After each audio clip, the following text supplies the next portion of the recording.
Now, in the space of 2 days, 2 of the 5 permanent members of the UNSC have backed India's bid for a permanent seat at the United Nations Security Council. Addressing the UNGA, French President Emmanuel Macron and then UK Prime Minister Keir Starmer have said that UNGA needs to act and not become paralyzed by politics.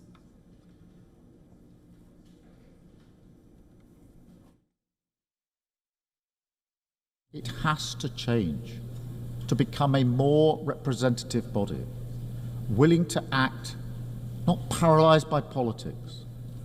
We want to see permanent African representation on the Council. Brazil, India, Japan and Germany as permanent members, and more seats for elected members as well. Now, Starmer's backing for India is nothing new. Except for China, all the 4 other permanent UNSC members have long argued India's case for a permanent place on the UNSC. And why not? Take a look at India's credentials. India is a founding member of the United Nations, consistently supporting its aims and objectives with concrete actions.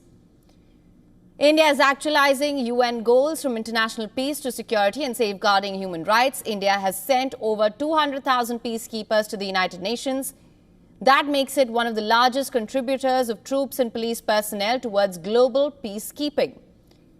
India is a strong advocate for protecting the rights of women, children, and people with disabilities. At every forum, India has led the charge on efforts to combat climate change. In 2015, India clinched the negotiations on the Paris Agreement on climate change to limit global temperature increase and reduce carbon emissions. India has also proactively set 5 climate targets to achieve net zero emissions by 2070. Most importantly, India has put its money where its mouth is, not just advocating change or reforms, but giving the UN over $40 million every year to spend on peacekeeping, humanitarian assistance and promoting human rights globally. India has articulated the growing needs of the global south, underlined the significance of institutional reforms to maintain the relevancy of the United Nations. The facts as they stand are undeniable. India is more than qualified to have a permanent seat at the UNSC. Then why doesn't it have one?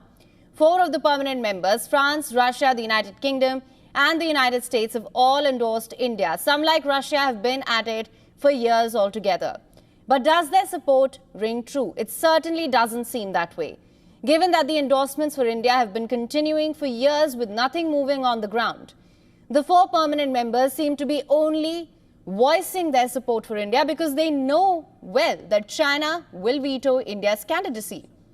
It is also painfully clear that none of the 5 permanent members are serious about sharing or seeing their status whittled down by bringing India as a permanent member in the UNSC. For latest news, download the WION app and subscribe to our YouTube channel.